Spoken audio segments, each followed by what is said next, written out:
Marty Eisenberg and Kian Carlisle present Transformers Animated Bumble Prime, a 28-page comic now available. And don't miss the extended edition, featuring the Allspark Almanac Apocrypha.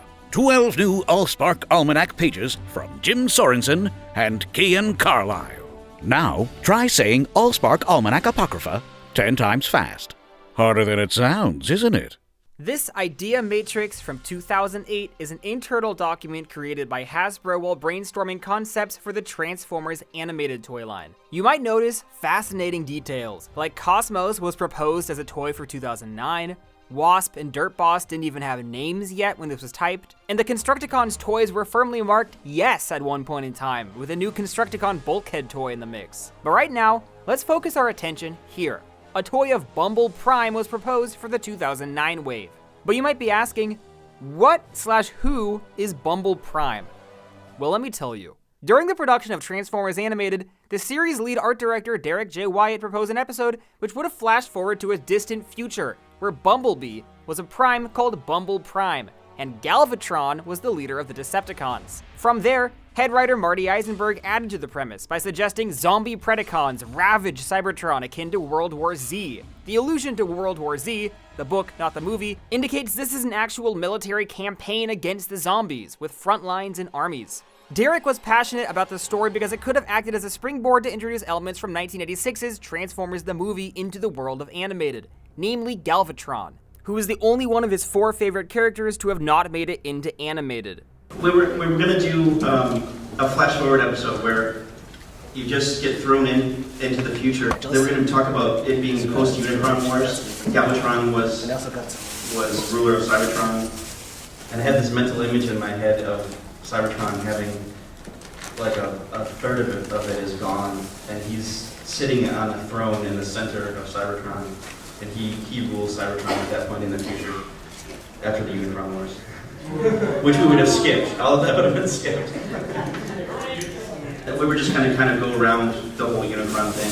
His head probably would have been floating around Cybertron, but we didn't want to repeat the movie. He wanted it to be ambiguous as to whether or not Galvatron used to be Megatron, while head writer Marty Eisenberg was firmly in the camp of not wanting them to be connected. And he likely would have won out being the show's head writer. Oh, no, so I never wanted to turn Never wanted to turn Megatron to Galvatron, never wanted to turn I thought it would have been cool though to do like real where Galvatron we don't know necessarily if he was. Yeah. Derek Wyatt sketched Bumble Prime on various sticky notes, though we've been unable to locate them. However, Derek repurposed the head design as a proposal for Bumblebee's appearance in Transformers Prime in early development materials, simply adding some lines and details. Additionally, Hasbro executive Aaron Archer once recalled to me that Bumble Prime may have wielded a hammer as his weapon of choice. What else do we know? Well, we know that Sari's future self was intended to have a slight redesign in this story. I don't think she was going to have any more physical transformation. The only thing I can think of is I think we did talk a little bit about if we did that flash forward episode, maybe she was a little bit different than that. Oh, right. But According to the YouTuber Proto-Man, Derek had once told him that he wanted Rodimus to have assumed the role of Magnus, only to be killed by Galvatron during the Unicron Wars. Rodimus Magnus would be dead off-screen before the actual episode began, as the Unicron Wars themselves were never going to be part of the episode. According to Proto-Man, Derek had actually sketched Rodimus Magnus, but a blog post from Derek himself reveals this was simply a regular Rodimus drawn from memory. At first, Bumble Prime was proposed as an episode of the 3rd season. After Omega Supreme's sacrifice in Season 2's finale, an unused idea was that of random transwarps springing up around Detroit due to the implosion of the space bridge. The idea was that a random transwarp would have been the impetus for the Shattered Glass episode, and of course, Bumble Prime. But as we all know, Bumble Prime wound up being cut from Season 3's lineup.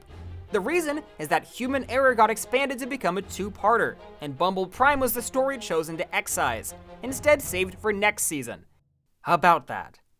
Bumble Prime came back into circulation during early development of Season 4. By this point, the vehicle for getting to the future had to change. Random transwarps were phased out. Too much time had come and gone since the space bridge implosion, and it would have been strange to introduce these so late after the fact. So, random transwarps disappeared from the equation in favor of a new time-traveling character.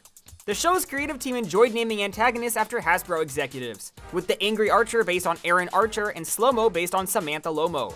The Transformers animated team wanted a character called the Time Trucker, based on Hasbro executive Steve Drucker. Marty described him to me as mysterious and Twilight Zone-ish. Vanishing Hitchhiker meets Steven Spielberg's Duel. It'd be in question whether he was a human, Cybertronian, or a sentient truck. Here is a formal write-up Marty Eisenberg pitched to Hasbro in 2008 for the episode Bumble Prime. The mysterious Time Trucker shows Bumblebee a potential future where he is an Autobot leader in a devastating war, in which Autobots and Decepticons fight side by side against zombie-like Predacons. The result of a plague that was spread through a techno-organic virus, which the Autobots must prevent Black Arachnia from unleashing in the present. So what happened next?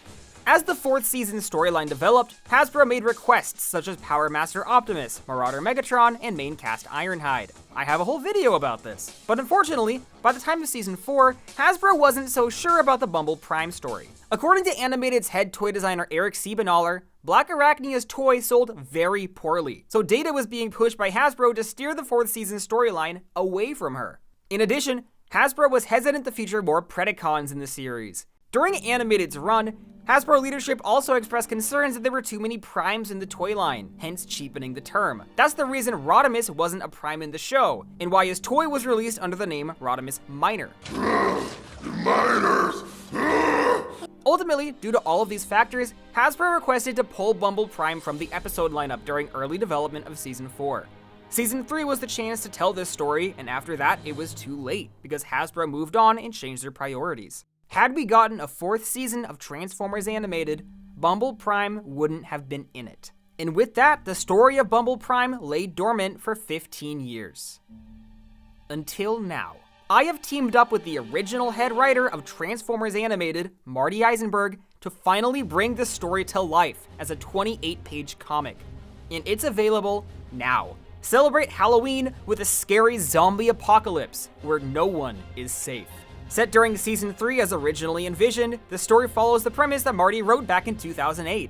The mysterious time trucker shows Bumblebee a potential future where he is an Autobot leader in a devastating war where Autobots and Decepticons fight side by side against zombie-like Predacons. The result of a techno-organic virus which the Autobots must prevent Black Arachnia from unleashing in the present. We treated this as if I was one of the show's freelance writers.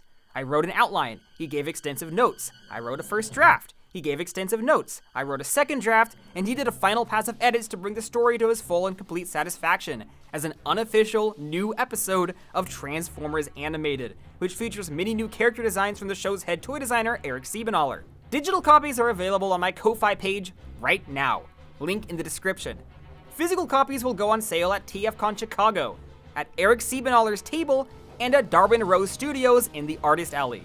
I will release a follow-up video on this channel when the leftover physical copies go on sale online. There are 2 versions of the book.